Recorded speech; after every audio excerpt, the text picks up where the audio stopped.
പ്രിയപ്പെട്ടവരെ, ഏവർക്കും ഹാജസ് PSC ഹൃദ്യമായ ഹാർദമായ സ്വാഗതം. നമ്മൾ ഇന്ന് 2023 8-ാം മാസം നടന്ന 19-ാം തീയതി നടന്ന ഒരു പരീക്ഷ, യൂണിവേഴ്സിറ്റിയുടെ LGSുമായി ബന്ധപ്പെട്ട് നടന്ന ഒരു ഏറ്റവും പ്രധാനപ്പെട്ട ഒരു പരീക്ഷ. ആ പരീക്ഷയിലെ 2023 നടന്ന പരീക്ഷയാണ്. അവിടെ 20 ചോദ്യങ്ങൾ ചോദിച്ചിട്ടുണ്ട്. പക്ഷേ ഈ 20 ചോദ്യങ്ങളുടെയും നിലവാരം നിങ്ങളൊന്ന് മനസ്സിലാക്കണം. ഈ 20 ചോദ്യങ്ങളും നമുക്ക് അറിയാമോ, അത് റിലേറ്റഡ് ആയിട്ടുള്ള ഫാക്ട് നിങ്ങൾക്ക് അറിയാമോ എന്ന് നോക്കണം. ഇന്ന് നമ്മൾ ഈ ക്ലാസ്സിനകത്ത് ചർച്ച ചെയ്യാൻ പോണത് നമ്മൾ മൂന്നാമത്തെ സയൻസിന്റെ ക്വസ്റ്റ്യൻ പേപ്പറാണ്. മൂന്നാമത്തെ ക്വസ്റ്റ്യൻ പേപ്പർ എന്ന് പറയുമ്പോൾ നേരത്തെ ഒരു ആദ്യത്തെ ക്വസ്റ്റ്യൻ പേപ്പറിൽ 20 ക്വസ്റ്റ്യൻ റിലേറ്റഡ് ഫാക്ട്, പിന്നെ 20 റിലേറ്റഡ്, അപ്പം 40ആയി.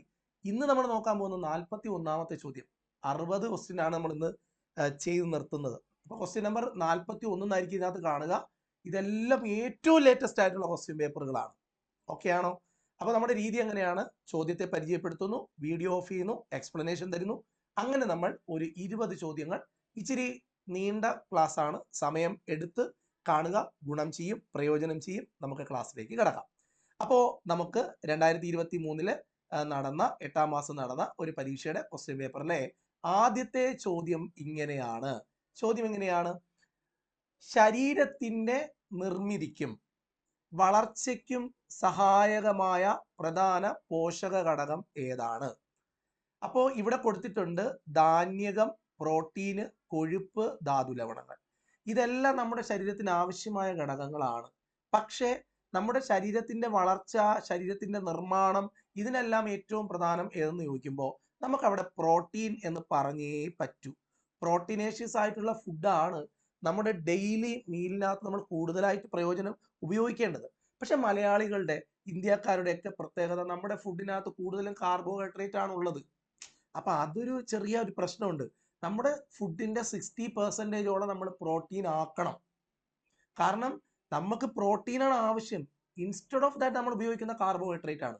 ഈ ധാന്യകം എന്ന് പറയുന്ന സാധനവും കൊഴുപ്പ് എന്ന് പറയുന്ന സാധനങ്ങളും ഒക്കെ നമ്മുടെ ശരീരത്തിൽ ഊർജ്ജദായകങ്ങളാണ്, ഊർജം തരുന്നവരാണ്. എന്നാൽ പ്രോട്ടീൻ എന്ന് പറയുന്നത് ശരീരത്തിന്റെ നിർമ്മിതിക്കും വളർച്ചയ്ക്കും സഹായകമായ ഘടകമാണ്. ധാതുലവണങ്ങൾ എന്താണ് എന്നൊക്കെ അവർക്ക് ധാതുലവണങ്ങൾക്ക് ശരീരത്തിനകത്ത് നടക്കുന്ന മെറ്റബോളിക് റിയാക്ഷൻസിനകത്ത് ഒരുപാട് കാര്യങ്ങൾ ചെയ്യാനുണ്ട്. അപ്പോൾ അത്രയുമാണ് നമുക്ക് ഇതിനകത്തൊരു ജനറലി പറയേണ്ടത്. പിന്നെ നമുക്ക് എന്ത് പറയാനുണ്ട്? നമുക്കിനി പറയാനുള്ളത് എന്ന് പറയുന്നത് ഇതിന്റെ ഒരു കുഞ്ഞ് എക്സ്പ്ലനേഷൻ നമുക്ക് കേൾക്കണം. എക്സ്പ്ലനേഷൻ പറയാൻ പോകുന്നത് വളരെ ഗംഭീരമായിട്ട് എല്ലാവരും ശ്രദ്ധിക്കണം. ഇനി പ്രോട്ടീൻ ആണ് ഇതിന്റെ ഉത്തരം എന്ന് നമ്മൾ പറഞ്ഞു. അപ്പോൾ പ്രോട്ടീനുകൾ നിർമ്മിക്കാൻ, അല്ലെങ്കിൽ പ്രോട്ടീനുകൾ എന്തുകൊണ്ടാണ് നിർമ്മിച്ചിട്ടുള്ളത് എന്ന് ചോദിച്ചാൽ നമ്മൾ ഉത്തരം പറയണം അമിനോ ആസിഡുകൾ കൊണ്ടാണ്. അമിനോ ആസിഡുകൾ കൊണ്ടാണ് പ്രോട്ടീനുകൾ നിർമ്മിക്കപ്പെടുന്നത്. ഈ പ്രോട്ടീനുകളുടെ പ്രധാന ഘടകങ്ങൾ ഏതെല്ലാമാണ്? പ്രോട്ടീനകത്ത് എന്തെല്ലാം അടങ്ങിയിട്ടുണ്ട്? കാർബൺ ഉണ്ട്, ഹൈഡ്രജൻ ഉണ്ട്, ഓക്സിജൻ ഉണ്ട്, നൈട്രജൻ ഉണ്ട്. ഇത്രയും സാധനങ്ങളാണ് സാധാരണയായി എവിടെ കാണപ്പെടുന്നത്? പ്രോട്ടീനകത്ത് കാണപ്പെടുന്നത്.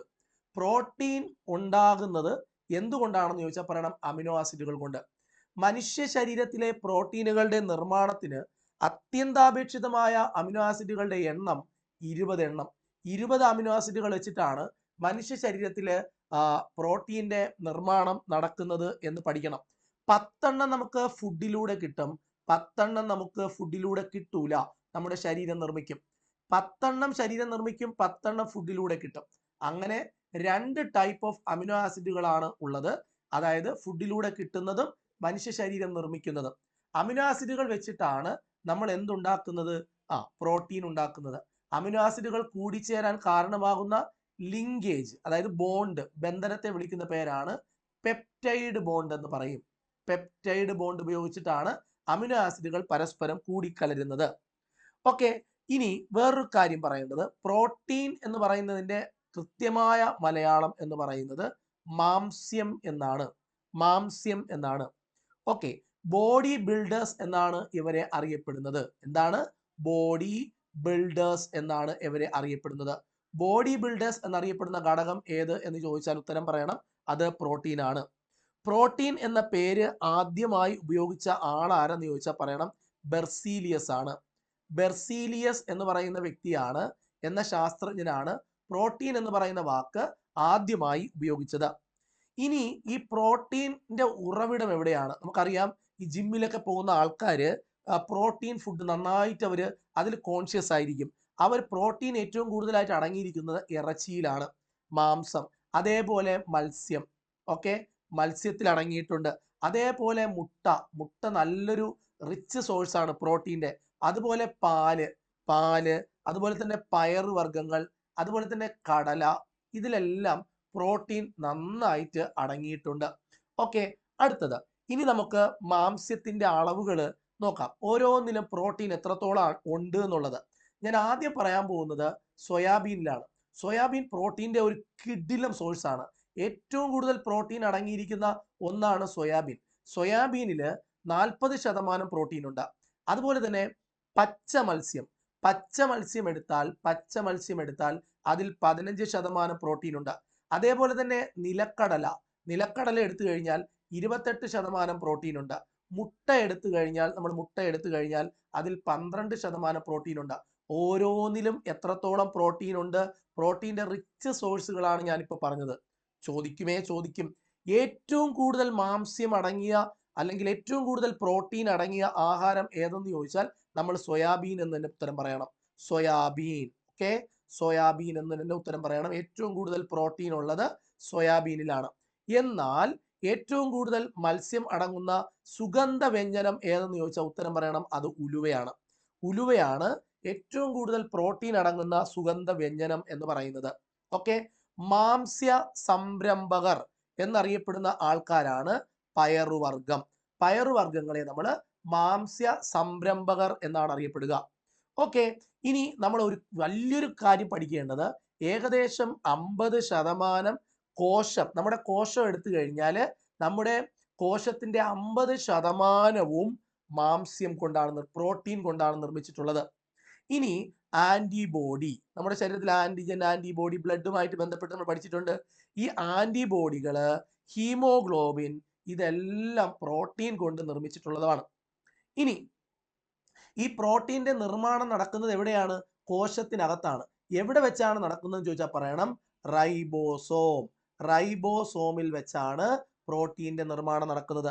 പ്രോട്ടീന്റെ നിർമ്മാണം നടക്കുന്ന സ്ഥലമാണ് റൈബോസോം. ഈ പ്രോട്ടീന്റെ, ചില ആൾക്കാരുടെ ശരീരത്തിൽ പ്രോട്ടീൻ ഒട്ടും കാണത്തില്ല കേട്ടോ. അങ്ങനെ പ്രോട്ടീന്റെ കുറവ് കൊണ്ടുണ്ടാകുന്ന രോഗമാണ് ഒന്ന് മരാസ്മസ് പ്രോട്ടീന്റെ കുറവ് കൊണ്ടുണ്ടാകുന്ന രോഗമാണ്. അതേപോലെ തന്നെ കോഷിയോർക്കർ എന്ന് പറയുന്ന രോഗവും എങ്ങനെ ഉണ്ടാകുന്നതാണ്? പ്രോട്ടീന്റെ കുറവ് കൊണ്ട് ഉണ്ടാകുന്ന രോഗമാണ്. ഈ മരാസ്മസ് എന്ന് പറയുന്ന രോഗത്തിന്റെ ലക്ഷണം എന്താണെന്ന് അറിയാമോ? ഭയങ്കരമായിട്ട് ആള് മെലിഞ്ഞിരിക്കും. അതുപോലെ തന്നെ വാരിയെല്ലുകളൊക്കെ ഉന്തിയ വാരിയെല്ലുകൾ ഉണ്ടാവും. വരണ്ട ചർമ്മം വരണ്ടിരിക്കും. കുഴിഞ്ഞ് താണു പോകുന്ന കണ്ണുകളൊക്കെ കുഴിഞ്ഞിരിക്കും. ഇതൊക്കെയാണ് മരാസ്മസ് വന്ന ഒരാളിന്റെ ലക്ഷണങ്ങൾ. ഓക്കെ, അപ്പോൾ ഇത്രയും പോയിന്റുകളാണ്. നമുക്ക് എത്ര പോയിന്റ് കിട്ടി നോക്കിയേ, കണ്ടോ? ഈ ഒരൊറ്റ ക്വസ്റ്റ്യനിൽ നിന്നും എത്ര ചോദ്യങ്ങളുടെ ഉത്തരമാണ് നമുക്ക് ഇവിടെ കിട്ടിയത്. അപ്പം ഇതാണ് നല്ല രീതി. ഇങ്ങനെ പഠിക്കുമ്പം പ്രീവിയസ് ക്വസ്റ്റ്യൻ എക്സ്പ്ലനേഷൻ ഇങ്ങനെ കിട്ടിയാൽ നമ്മൾ പൊളിക്കും. അതുകൊണ്ട് നമുക്ക് ഇത്തരത്തിലൊരു പ്രീവിയസ് ക്വസ്റ്റ്യൻ്റെ എക്സ്പ്ലനേഷൻ ആണ് നമ്മൾ ഉദ്ദേശിച്ചുകൊണ്ടിരിക്കുന്നത്. ഇത് നമ്മുടെ 3ാമത്തെ വീഡിയോ ക്ലാസ് ആണ്. നമ്മൾ 4ാമത്തെ ക്ലാസ്സും 5ാമത്തെ ക്ലാസ്സും ഒക്കെ ഇങ്ങനെ നമുക്ക് എടുക്കേണ്ടതുണ്ട്. ഇനി നമുക്ക് നോക്കേണ്ടത്, മനുഷ്യ ശരീരത്തിലെ ഏറ്റവും വലിയ ഗ്രന്ഥി ഏതാണ്? ഗ്രന്ഥി എന്ന് പറഞ്ഞാൽ ഗ്രന്ഥി എന്ന് പറയുന്നത് ഗ്ലാൻഡ് എന്നാണ് നമ്മൾ ഇംഗ്ലീഷിൽ പറയുക. ഗ്ലാൻഡ് എന്ന് പറഞ്ഞു കഴിഞ്ഞാൽ രാസപദാർത്ഥങ്ങൾ ഉൽപ്പാദിപ്പിക്കാൻ കഴിയുന്ന അവയവങ്ങളെയാണ് പൊതുവെ ഗ്രന്ഥികൾ എന്ന് പറയുന്നത്. അങ്ങനെയാണെങ്കിൽ മനുഷ്യ ശരീരത്തിൽ 2 തരം ഗ്രന്ഥികളുണ്ട്. എൻഡോക്രൈനും ഉണ്ട്, അന്തസ്രാവിയും ഉണ്ട്, ബഹിർസ്രാവിയും ഉണ്ട്. എൻഡോക്രൈനും ഉണ്ട്, എക്സോക്രൈനും ഉണ്ട്. ഇതിൽ ഏതാണ് ഏറ്റവും വലിയ ഗ്രന്ഥി? എൻ്റെ പൊന്നു പിള്ളേരെ, ഏറ്റവും വലിയ ഗ്രന്ഥി കരളാണ് ഏറ്റവും വലിയ ഗ്രന്ഥി. ഗ്രന്ഥികൾ ഒരുപാടുണ്ട്. എൻഡോക്രൈനും ഉണ്ട്, എക്സോക്രൈനും ഉണ്ട്. കരളിന്റെ പ്രത്യേകത, എക്സോക്രൈൻ എന്ന് പറഞ്ഞാൽ രാസപദാർത്ഥങ്ങൾ ഉൽപ്പാദിപ്പിച്ച് നാളികളിലൂടെ വിതരണം ചെയ്യും. എവിടെയാണോ അത് എത്തിക്കേണ്ടത് അവിടേക്ക് നാളികൾ, ഡക്റ്റുകളിലൂടെ വിതരണം ചെയ്യും. അത്തരത്തിലുള്ള ഗ്രന്ഥികളെയാണ് നമ്മൾ എക്സോക്രൈൻ, ബഹിർസ്രാവി ഗ്രന്ഥികൾ എന്ന് പറയുന്നത്. എൻഡോക്രൈൻ, അന്തസ്രാവി ഗ്രന്ഥികൾ എന്ന് പറഞ്ഞാൽ അതിൻ്റെ അർത്ഥം അത് ഇതുപോലെ ഹോർമോണുകൾ പോലെയുള്ള രാസപദാർത്ഥങ്ങൾ ഉൽപ്പാദിപ്പിക്കും. പക്ഷേ അതിനെ വിതരണം ചെയ്യുന്നത് രക്തത്തിലോട്ടായിരിക്കും. നാളികളിലൂടെ എത്തിക്കേണ്ട സ്ഥലങ്ങളിൽ എത്തിക്കില്ല, രക്തമാണ് അത് കൊണ്ടെത്തിക്കുന്നത്. ഇവർ ഈ എൻഡോക്രൈൻ ഗ്ലാൻഡുകളിൽ വരുന്നവരാണ് തൈമസ്, പീയൂഷഗ്രന്ഥി, ആഗ്നേയഗ്രന്ഥി എല്ലാം. ഏറ്റവും വലിയ ഗ്രന്ഥി ഏതാണെന്ന് ചോദിച്ചാൽ നമുക്ക് ഉത്തരം പറയേണ്ടതുണ്ട്. ഏറ്റവും വലിയ ഗ്രന്ഥി എന്ന് പറയുന്നത് ഏതായിരിക്കും? കരളായിരിക്കും. ഇനി നമുക്ക് ഇതിന്റെ ഒരു കുഞ്ഞ് എക്സ്പ്ലനേഷനിലോട്ട് വരാം. അപ്പോൾ കുറേ കാര്യങ്ങൾ ഇതിനകത്ത് എനിക്ക് പറഞ്ഞു തരാനുണ്ട്, നമുക്ക് കേൾക്കാം. മനുഷ്യ ശരീരത്തിലെ ഈ കരളിനെ കുറിച്ചാണ് പറയുന്നത്. മനുഷ്യ ശരീരത്തിലെ രാസ പരീക്ഷണശാല എന്നാണ് അറിയപ്പെടുന്നത് കരള്. രാസ പരീക്ഷണശാല എന്നറിയപ്പെടുന്നു. മനുഷ്യ ശരീരത്തിലെ രാസപരീക്ഷണശാല എന്ന് അറിയപ്പെടുന്നത് കരളാണ്. ഏറ്റവും കൂടുതൽ കൊഴുപ്പ്, ഏറ്റവും കൂടുതൽ വൈറ്റമിൻ എ, കൊഴുപ്പ്, കൊളസ്ട്രോള്, ഇതെല്ലാം ശേഖരിക്കുന്ന അവയവമാണ് കരള്.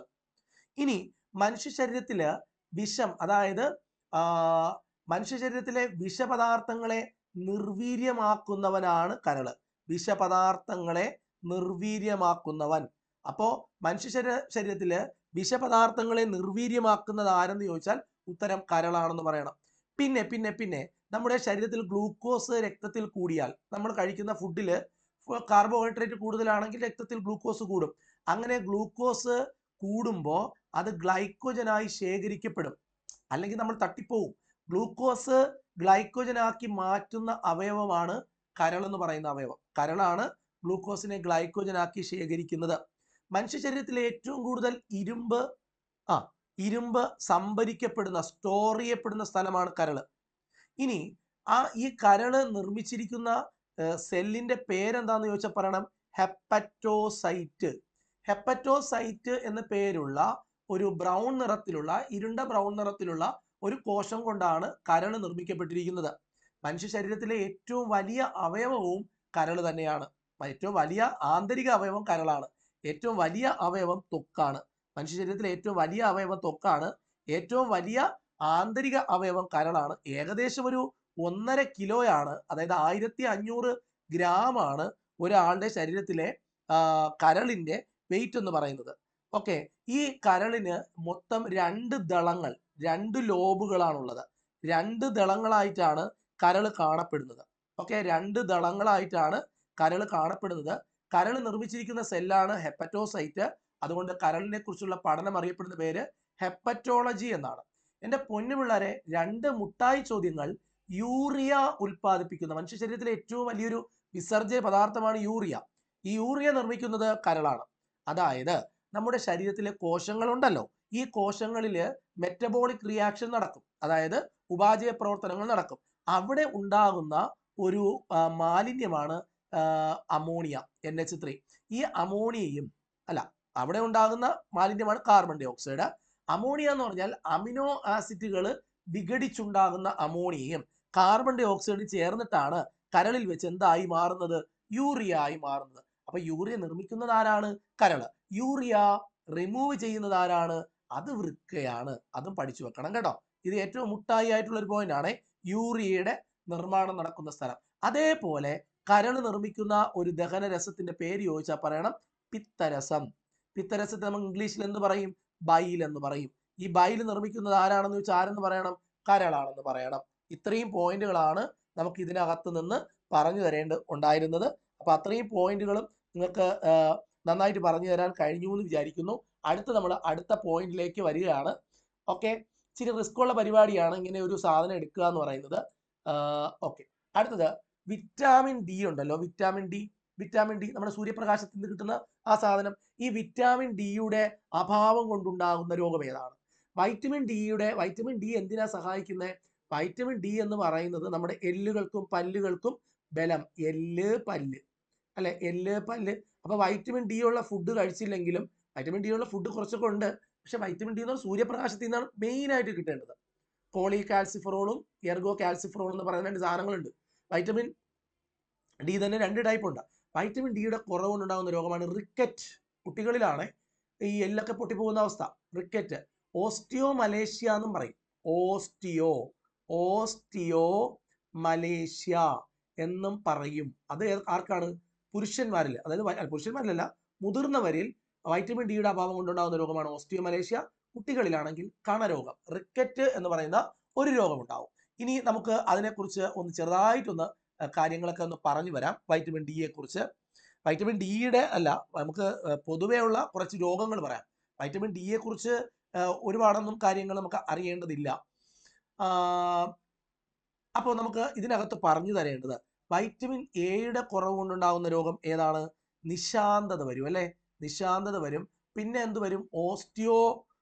സിറോഫ്താൽമിയ വരും, സിറോഫ്താൽമിയ വരും വൈറ്റമിൻ എയുടെ കുറവുണ്ട്. ഇനി വൈറ്റമിൻ B3യുടെ കുറവുകൊണ്ട് എന്ത് രോഗം വരും? എപ്പോഴും PSC ചോദിക്കുന്നത് മാത്രമേ ഞാൻ പറയണുള്ളൂ. പെല്ലാഗ്ര എന്ന് പറയുന്ന രോഗം വരും, pellagra. Vitamin B9 folic acid കുറവുകൊണ്ട് എന്ത് വരും? വിളർച്ച, അനീമിയ വരും അല്ലെ. അതേപോലെ വൈറ്റമിൻ സിയുടെ കുറവുകൊണ്ട് എന്ത് വരും? സ്കർവി വരും, സ്കർവി വരും, സ്കർവി വരും. വൈറ്റമിൻ കെയുടെ കുറവുകൊണ്ട് രോഗമാണോ വരുന്നത്? അല്ല, അതൊരു കണ്ടീഷനാണ്. കുഞ്ഞുങ്ങൾ ഉണ്ടാകാത്തത് ഒരു രോഗമൊന്നുമല്ല, ഒരു അവസ്ഥയാണ്. വൈറ്റമിൻ കെ രക്തസ്രാവമാണേ, വൈറ്റമിൻ കെ രക്തസ്രാവം, രക്തസ്രാവം. വൈറ്റമിൻ ഇയുടെ കുറവ് കൊണ്ടാണ് വന്ധ്യത എന്ന് പറയുന്ന രോഗം. റീപ്രൊഡക്റ്റീവ് വൈറ്റമിൻ എന്നാണ് ഈ വൈറ്റമിൻ എന്ന് അറിയപ്പെടുന്നത്. ഓക്കെ, ആന്റി കൊയാഗുലേറ്റീവ് വൈറ്റമിൻ എന്നാണ് കെ അറിയപ്പെടുന്നത്. സി എന്ന് പറയുന്നത് വളരെ ഇമ്പോർട്ടൻ്റ് ആയ വൈറ്റമിൻ ആണ്. നമ്മൾ കഴിഞ്ഞ ദിവസത്തെ ക്ലാസ്സുകൾ നിങ്ങൾ കണ്ടു കഴിഞ്ഞാൽ നിങ്ങൾക്ക് മനസ്സിലാവും ഈ വൈറ്റമിൻ സിയെ കുറിച്ചൊക്കെ അതിഗംഭീരമായി ഘോരം പ്രസംഗിച്ചിട്ടുണ്ട്. അതുകൊണ്ട് ഇത് വൈറ്റമിൻ സിയെ കുറിച്ച് നമ്മളിപ്പോൾ കൂടുതലായിട്ടൊന്നും പറയാൻ വേണ്ടി നിൽക്കുന്നില്ല. അടുത്തത് നമുക്ക് അടുത്ത വൈറ്റമിനിലോട്ട് അടുത്ത ക്വസ്റ്റ്യനിലോട്ട് നമുക്ക് കടക്കാം. അടുത്ത ചോദ്യത്തിലേക്ക് നമുക്ക് വരാം. ഓക്കെ, ശരി. അടുത്ത ചോദ്യം എന്താണെന്ന് നോക്കാം. മലമ്പനിക്ക് കാരണമാകുന്ന രോഗാണു ആരാണ്? എടാ, മലമ്പനിക്ക് കാരണം ആരാണ്? പറ. മലമ്പനിക്ക് കാരണം ബാക്ടീരിയ ആണോ? അല്ല, ബാക്ടീരിയയുടെ ലിസ്റ്റ് ഒക്കെ നമ്മൾ പഠിച്ചിട്ടുണ്ടില്ല. ഫംഗസ് അല്ല, പ്രോട്ടോസോവ. ഇതാണ് കറക്റ്റ്. മലമ്പനിക്ക് കാരണമാകുന്ന രോഗാണു ആരാണെന്ന് ചോദിച്ചാൽ ഉത്തരം എന്ത് പറയണം? പ്രോട്ടോസോവയാണെന്ന് പറയണം, പ്രോട്ടോസോവയാണ്. എന്നാൽ ഇനി ശ്രദ്ധിക്കേണ്ടത് മലമ്പനി അല്ല പരീക്ഷയ്ക്ക് ചോദിക്കണമെന്നിരിക്കട്ടെ. ഓക്കെ, ഞാൻ മലമ്പനി ബാധിക്കുന്നത് എവിടെയാണെന്ന് പറ. മലമ്പനി ബാധിക്കുന്നത് ഏത് അവയവത്തെയാണ്? പ്ലീഹ, സ്പ്ലീനിനെ ബാധിക്കുന്ന രോഗമാണ് മലമ്പനി. ഇത് ആരാണ് കാരണം? ഒരു പ്രോട്ടോസോവയാണ് കാരണം.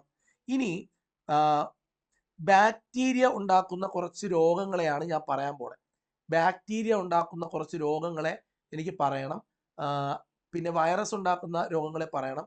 ഫംഗസ് ഉണ്ടാക്കുന്ന കുറച്ച് രോഗങ്ങളെ കൂടി നിങ്ങൾക്ക് പറഞ്ഞു തരാനുണ്ട്. ഇനി ഞാൻ ആദ്യം പറയാൻ പോകുന്നത് ബാക്ടീരിയ ഉണ്ടാക്കുന്ന ചില രോഗങ്ങളാണ്. അതിൽ രോഗകാരികളെ ഞാനൊന്ന് പരിചയപ്പെടുത്തുകയാണ്. കോളറ. ആരാണ് കോളറ ഉണ്ടാക്കുന്നത്? Vibrio cholerae. VC എന്ന് ഞാൻ എഴുതിയിട്ടുണ്ട്, വൈസ് ചാൻസലർ എന്നല്ല, വിബ്രിയോ കോളറെ. ആരാണ് ക്ഷയമുണ്ടാക്കുന്നത്? Micro bacterium. പറഞ്ഞോ, ബാക്കി പറ. കുറെ നാളുകൊണ്ടേ PSC പഠിക്കുകയല്ലേ, പറയാം. Mycobacterium tuberculosis. അപ്പൊ കോളറ ഉണ്ടാക്കുന്നത് വിബ്രിയോ കോളറെ, ക്ഷയമുണ്ടാക്കുന്നത് മൈക്രോ ബാക്ടീരിയം ട്യൂബർകുലോസിസ്. ആരാണ് കുഷ്ഠമുണ്ടാക്കുന്നത്? കുഷ്ഠമുണ്ടാക്കുന്നത് mycobacterium leprae, mycobacterium leprae കുഷ്ഠമുണ്ടാക്കുന്നത്. ടെറ്റനസ് ഉണ്ടാക്കുന്നത് ആരാണ്? Tetanus clostridium tetani, clostridium tetani. Diphtheria ഉണ്ടാക്കുന്നത് ആരാണ്? പറഞ്ഞോ, ഡിഫ്തീരിയ ആരാ ഉണ്ടാക്കുന്നത്? Corynebacterium. പറ, കൊറൈൻ ബാക്ടീരിയം ഡിഫ്തീരിയ. എന്താണ്? കൊറൈൻ ബാക്ടീരിയം ഡിഫ്തീരിയ ആണ് ഡിഫ്തീരിയ എന്ന് പറയുന്ന രോഗം ഉണ്ടാക്കുന്നത്. ഓക്കെ ആണ്. ആരാണ് ടൈഫോയിഡ് ഉണ്ടാക്കണേ? ടൈഫോയിഡ് ഉണ്ടാക്കണേ? Salmonella typhi. ആരാണ്? Salmonella typhi. Vibrio cholerae, mycobacterium tuberculosis. അടുത്തത് എന്താ പറഞ്ഞത്? Mycobacterium leprae. അടുത്തത് ക്ലോസ്ട്രിഡിയം ടെറ്റനിയാണ് ടെറ്റനസ് ഉണ്ടാക്കുന്നത്. കൊറൈൻ ബാക്ടീരിയം ഡിഫ്തീരിയ ആണ് ഡിഫ്തീരിയ ഉണ്ടാക്കുന്നത്. ടൈഫോയിഡ് ഉണ്ടാക്കുന്നത് സാൽമോണല്ല ടൈഫി ആണ്. വില്ലൻ ചുമ ഉണ്ടാക്കുന്നത് ആരാണ്? ആരാണെന്ന് പറ. അത് bordetella, bordetella, bordetella pertussis. Okay, pertussis ആണ് വില്ലൻ ചുമ ഉണ്ടാക്കുന്നത്. അവിടെ ആരാണ് പ്ലേഗ് ഉണ്ടാക്കുന്നത്? പ്ലേഗ് ഉണ്ടാക്കുന്നത്, ഇതെല്ലാം ബാക്ടീരിയ രോഗങ്ങളാണ്. പ്ലേഗ് ഉണ്ടാക്കുന്നത്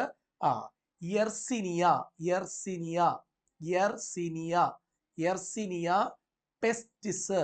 എർസിനിയ പെസ്റ്റിസ് ആണ് പ്ലേഗ് ഉണ്ടാക്കുന്നത്. എലിപ്പനി ഉണ്ടാക്കുന്നത് ആരാന്നറിയാമോ?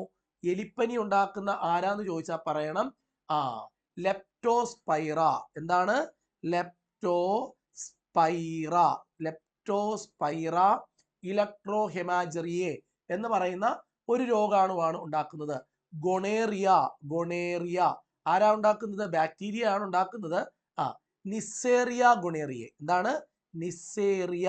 നിസ്സേറിയ ഗൊണേറിയ എന്ന് പറയുന്ന ഒരു രോഗാണുവാണ് ഗൊണേറിയ എന്ന് പറയുന്ന രോഗം ഉണ്ടാക്കുന്നത്. ഓക്കെ. ആന്ത്രാക്സ് ഉണ്ടാക്കുന്നത് ആരാണ്? ആന്ത്രാക്സ്. ആന്ത്രാക്സ് ഉണ്ടാക്കുന്നത് Bacillus. Okay. Bacillus anthracis. Bacillus anthracis ആണ് ആന്ത്രാക്സ് എന്ന് പറയുന്ന രോഗം ഉണ്ടാക്കുന്നത്. അപ്പം ഇത്രയും ബാക്ടീരിയകളുടെ പേരാണ്. ഏറ്റവും വളരെ ഫേമസ് ആയിട്ടുള്ള രോഗങ്ങളാണ് നമ്മൾ ഇപ്പൊ ഇവിടെ പറഞ്ഞത്. ഇനി അടുത്ത് നമുക്ക് കുറച്ച് ഫംഗസ് രോഗങ്ങളെ പരിചയപ്പെടാം. കുറച്ച് ഫംഗസ് രോഗങ്ങളെയാണ് പറയാൻ പോണത്. ഫംഗസ്. ഒന്ന് അത്ലറ്റിക് ഫൂട്ട് എന്ന് പറയുന്ന രോഗമുണ്ട്. Athletic foot അതുണ്ടാക്കുന്നത് എപ്പിഡെർമോ. എന്താണ്? കേട്ടൂട ഒന്ന് പറഞ്ഞേ. എപ്പിഡെർമോ. എൻ്റെ കൂടെ പറയണേ. എപ്പിഡെർമോ. ഒന്നുകൂടെ പറ. എപ്പിഡെർമോ ഫൈറ്റോൺ ഫ്ലോക്കോസം. എപ്പിഡെർമോ ഫൈറ്റോ ഫ്ലോക്കോസം. ഫ്ലോക്കോസം. അടുത്തത് കാൻഡിഡിയാസിസ്. കാൻഡിഡിയാസിസ് എന്ന് പറയുന്ന ഒരു രോഗമുണ്ട്. കാൻഡിഡിയാസിസ്. ആ രോഗമുണ്ടാക്കുന്നത് കാൻഡിഡ ആൽബിക്കൻസ്. കാൻഡിഡ ആൽബിക്കൻസ് എന്ന് പറയുന്ന ഒരു രോഗാണുവാണ് ഈ കാൻഡിഡിയാസിസ് എന്ന് പറയുന്ന ഇതുണ്ടാക്കുന്നത്. റിംഗ് വേം. ഓക്കെ. റിംഗ് വേം മൈക്രോസ്പോറമാണ് ഉണ്ടാക്കുന്നത്. അത് ഫംഗസ് ആണ്. ഇതെല്ലാം മൈക്രോസ്പോറമാണ് ഉണ്ടാക്കുന്നത്. ആസ്പെർജില്ലോസിസ്. ആസ്പെർജില്ലോസിസ്. ആസ്പെർജില്ലോസിസ് എന്ന് പറയുന്ന രോഗമാണ്. ഇതുണ്ടാക്കുന്നത് ആസ്പെർജില്ലസ് ഓട്ടോമൈക്കോസിസ്. ഓട്ടോമൈക്കോസിസ്. ഇത്രയും മതി. ഒരുപാട് പോയിന്റുകൾ നമുക്ക് ഇവിടെ നിന്ന് കിട്ടി. അപ്പോൾ ബാക്ടീരിയ ഉണ്ടാക്കുന്ന രോഗങ്ങളും ഫംഗസ് ഉണ്ടാക്കുന്ന രോഗങ്ങളും ആണ് നമ്മൾ ഇവിടെ പറഞ്ഞു നിർത്തിയത്. ഇനി നമുക്ക് അടുത്ത ഒരു ചോദ്യം, എനിക്ക് തോന്നുന്നത് അടുത്തൊരു ചോദ്യം ഒരു പദ്ധതിയുമായി ബന്ധപ്പെട്ട ഒരു ചോദ്യമാവണം. അത്തരത്തിലൊരു ചോദ്യമാണ് അടുത്ത് നമുക്ക് കാണാനുള്ളത്. അടുത്ത ചോദ്യത്തിലേക്ക് നമുക്ക് കടക്കാം. അടുത്ത ചോദ്യം അങ്ങനെ തന്നെയാണ്.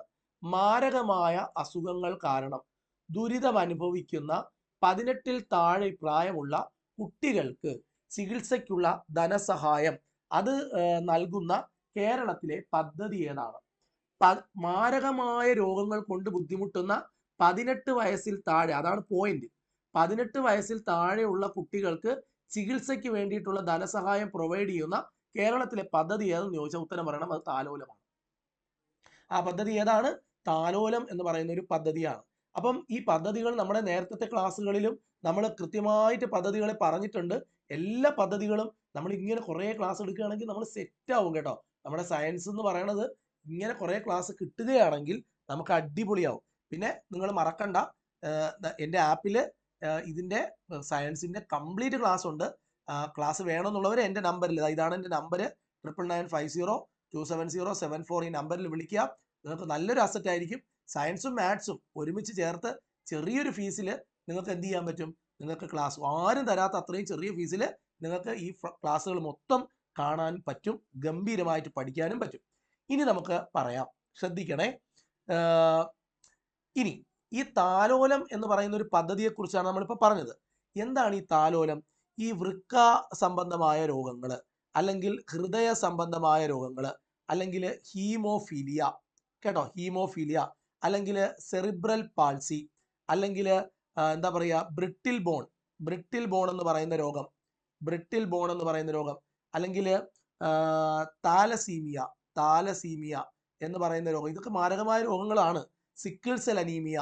ഇങ്ങനെയുള്ള വൈകല്യങ്ങൾ ബാധിച്ച 18 വയസ്സിന് താഴെയുള്ള കുട്ടികൾക്ക് ധനസഹായം കൊടുക്കുന്നു. എത്ര രൂപയാണ് കൊടുക്കണമെന്ന് അറിയാമോ? താലോലം പദ്ധതിയിലൂടെ 50,000 രൂപ ധനസഹായം കൊടുക്കുന്ന പദ്ധതിയാണ് അതായത് പ്രാഥമികമായി ആദ്യ ഗഡുവായിട്ട് കൊടുക്കുന്നതാണ് 50,000, കേട്ടോ. പിന്നീട് കാശ് കൊടുക്കും. താലോലം എന്നാണ് പറയുക. ഇനി എയ്ഡ്സിന്റെ ബോധവൽക്കരണത്തിന് വേണ്ടിയിട്ടുള്ള പദ്ധതിയുടെ പേരെന്താണ്? ആയുർദളം. ആയുർദളം ആരാണ് ബ്രാൻഡ് അംബാസിഡർ? മോഹൻലാലാണ്. ഇനി സർക്കാർ ഹോസ്പിറ്റലുകളിലെ അടിസ്ഥാന സൗകര്യങ്ങൾ, സർക്കാർ ആശുപത്രികളിലെ അടിസ്ഥാന സർക്കാർ ആശുപത്രികളിൽ അടിസ്ഥാന സൗകര്യങ്ങളും സേവനങ്ങളും ഒക്കെ ഒന്ന് മെച്ചപ്പെടുത്തണ്ടേ? വേണം. എന്നിട്ട് രോഗികൾ അതായത് പേഷ്യന്റ് ഫ്രണ്ട്ലി ആക്കാൻ വേണ്ടിയിട്ടുള്ള പദ്ധതിയാണ് ആർദ്രം മിഷൻ. ആർദ്രം മിഷൻ എന്നാണ് പദ്ധതിയുടെ പേര്. ഇത് ഏത് പദ്ധതിയുടെ കീഴിൽ വരുന്നു എന്ന് ചോദിച്ചാൽ ആർദ്രം മിഷൻ വരുന്നത് നവകേരളം എന്ന് പറയുന്ന പദ്ധതിയുടെ കീഴിലാണ് ഈ ഒരു പരിപാടി വരുന്നത്. ഓക്കെ, ഇനി ഇതിന്റെ ലക്ഷ്യം എന്താണ്? ഈ ആർദ്രം മിഷന്റെ ലക്ഷ്യം ചോദിച്ചാൽ നമ്മൾ പറയണം ഗുഡ് ഹെൽത്ത്. എന്താണ്? Good health and wellbeing. Good health and wellbeing എന്നതാണ് ഇതിന്റെ മോട്ടോ, ഇതിന്റെ ഉദ്ദേശം. ഓക്കെ, ഇനി റോഡില് അപകടത്തിൽപ്പെടുന്ന ആൾക്കാരുണ്ടല്ലോ, അവർക്ക് അടിയന്തര ചികിത്സ നൽകുന്നതിന് കേരള പോലീസ് ആവിഷ്കരിച്ച ഒരു പദ്ധതിയുണ്ട്. ആ പദ്ധതിയുടെ പേര് ചോദിച്ചാൽ പറയണം സ്മൈൽ എന്നാണ്. ഓക്കെ, അതായത് seamless medical intervention four life care and emergency എന്നാണ്. സ്മൈൽ എന്നാണ്. റോഡിൽ അപകടത്തിൽപ്പെടുന്ന ആൾക്കാർക്ക് എന്ത് ചെയ്യണം? ഒരു ചെറിയ സഹായം കൊടുക്കുന്ന കേരള പോലീസിന്റെ പദ്ധതിയാണ് എന്തെന്ന് പറയുന്നത്? സ്മൈൽ എന്ന് പറയുന്ന പദ്ധതി. ഇനി നമുക്ക് അടുത്ത പോയിന്റിലേക്ക് വരേണ്ടതുണ്ട്. അപ്പൊ നമുക്ക് അടുത്ത പോയിന്റിലേക്ക് പോവാം. അടുത്ത പോയിന്റ് എന്ന് പറയുന്നത് ഇവിടെ ചാവക്കാട് ഓറഞ്ച്. നമ്മൾ കുറേ സങ്കരവർഗ്ഗങ്ങൾ ഈ 30ാമത്തെ കഴിഞ്ഞ 2 എപ്പിസോഡുകളിൽ, അതിന്റെ ലിങ്ക് ഞാൻ ഡിസ്ക്രിപ്ഷൻ ബോക്സിൽ കൊടുത്തിട്ടുണ്ട്. ഈ കഴിഞ്ഞ 2 ക്ലാസ്സിന്റെ ലിങ്കും കൊടുത്തിട്ടുണ്ട്. ചാവക്കാട് ഓറഞ്ച്, അയ്യോ ഗംഭീരമായിട്ട് പഠിച്ചു വെക്കണം. ചാവക്കാട് ഓറഞ്ച് എന്ന് പറയുന്നത് തെങ്ങാണേ. ചാവക്കാട് ഓറഞ്ച് എന്ന് പറയുന്നത് എന്താണ്? ചാവക്കാട് ഓറഞ്ച് എന്ന് പറയുന്നത് എന്താണ്? പറ. തെങ്ങാണ് ചാവക്കാട് ഓറഞ്ച്. ഇനി നമ്മൾ നോക്കേണ്ടത്, ചാവക്കാട് ഓറഞ്ച് തെങ്ങാണെങ്കിൽ തെങ്ങിന്റെ സങ്കര ഇനങ്ങളിൽ വരുന്ന ഏറ്റവും പ്രധാനപ്പെട്ടവയെല്ലാം ഞാൻ പറഞ്ഞു തരാം. തെങ്ങ് ഒന്ന് കൽപ്പശ്രീ, ഒന്ന് കൽപ്പം, കൽപ്പവൃക്ഷം എന്ന് പറഞ്ഞാൽ തന്നെ തെങ്ങെന്നാണ്. കൽപ്പശ്രീ. അടുത്തത് കൽപ്പരക്ഷ, കൽപ്പശ്രീ, കൽപ്പരക്ഷ, കൽപ്പജ്യോതി, കൽപ്പജ്യോതി, കൽപ്പസൂര്യ, വെറും സൂര്യ ഉണ്ട്, കൽപ്പസൂര്യ വേറെയാണ്. കൽപ്പം എന്ന് പറഞ്ഞാൽ അർത്ഥം തെങ്ങ് എന്നാണ്. ഇനി കൽപ്പശ്രേഷ്ഠ, കൽപ്പശ്രേഷ്ഠ. അടുത്തത് കൽപ്പസൂര്യ നമ്മൾ പറഞ്ഞു. അടുത്തത് ചന്ദ്രശങ്കര, ചന്ദ്രശങ്കര. ഇപ്പൊ കൽപ്പ ഇല്ലാത്ത ഒരിറ്റ പേരാണ് ഇത്. ഇനി ഒന്നും കൂടെ ഉണ്ട്, അതിൽ നിന്ന് നമുക്ക് കിട്ടും കേരശങ്കര. കേരം എന്ന് കേൾക്കുമ്പോൾ തന്നെ നമുക്ക് തെങ്ങെന്ന് പിടികിട്ടും. അപ്പൊ തെങ്ങാണ് ചാവക്കാട് ഓറഞ്ച് എന്ന് പറയുന്നത്, തെങ്ങാണ് എന്ന് നമ്മൾ മനസ്സിലാക്കി വെക്കണം. അടുത്ത പോയിന്റിലേക്കാണ് നമുക്ക് പോവേണ്ടത്. അടുത്ത പോയിന്റിലേക്ക് നമുക്ക് പോവാം. അപ്പോൾ അടുത്ത ചോദ്യം എന്ന് പറയുന്നത് എന്താണ്? അടുത്ത ചോദ്യം എന്ന് നമുക്ക് നോക്കാം. അടുത്ത ചോദ്യം, ഭക്ഷ്യ ശൃംഖലയിലെ ആദ്യ കണ്ണി ഡാഷ് ആയിരിക്കും. ഇവിടെ ഡാഷ് കൂടെ ഉണ്ട്, ഡാഷ് ആയിരിക്കും. ഓക്കെ, അപ്പം ഭക്ഷ്യ ശൃംഖലയിലെ ആദ്യത്തെ കണ്ണി, ഈ ഫുഡ് പിരമിഡില് ആദ്യത്തെ ആൾക്കാർ, അതായത് ആദ്യത്തെ ആൾക്കാർ ആരാണ് എന്ന് ചോദിച്ചാൽ നമ്മൾ ഉത്തരം പറയണം. നമ്മൾ ഫുഡ് പിരമിഡിലെ ആദ്യത്തെ ആൾ ആരെന്നുള്ളത് ഒരു സംശയമൊന്നും വേണ്ട. അതേത് തന്നെയാണ്? അത് നമ്മുടെ സസ്യങ്ങൾ തന്നെയാണ്, ഹരിത സസ്യങ്ങൾ. ഹരിത സസ്യം, ഏതെങ്കിലും സസ്യം പറ്റൂല, ഹരിതകമുള്ള സസ്യങ്ങൾ തന്നെയാണ്. ഇനി അടുത്തത്, അപ്പോ ഭക്ഷ്യശൃംഖലയിലെ ആദ്യ കണ്ണി ആരായിരിക്കും എന്ന് ചോദിച്ചാൽ നമ്മൾ പറയണം പ്രൊഡ്യൂസേഴ്സ് ആയിരിക്കും. പ്രൊഡ്യൂസേഴ്സ് എന്ന് പറഞ്ഞു കഴിഞ്ഞാൽ ഉൽപാദകരായിരിക്കും. അപ്പം ഉൽപാദകർ എന്ന് ഉണ്ടെങ്കിൽ അതാണ് ഉത്തരം, അല്ലെങ്കിൽ ഹരിത സസ്യം, അതാണ്. ഇനി ഭക്ഷ്യശൃംഖല 2 തരത്തിലാണ് കാണപ്പെടുന്നത്. ഭക്ഷ്യശൃംഖല 2 തരമുണ്ട്. ഒന്ന് ഗ്രേസിംഗ് ഉണ്ട്, 10ാം ക്ലാസ്സിൽ പഠിക്കാനുണ്ട്. ഗ്രേസിംഗ് എന്ന് പറഞ്ഞൊരു ടൈപ്പ് ഉണ്ട്. അതുപോലെ തന്നെ ഡെട്രിയസ് എന്ന് പറഞ്ഞ ടൈപ്പ് ഉണ്ട്. ഡെട്രിയസ്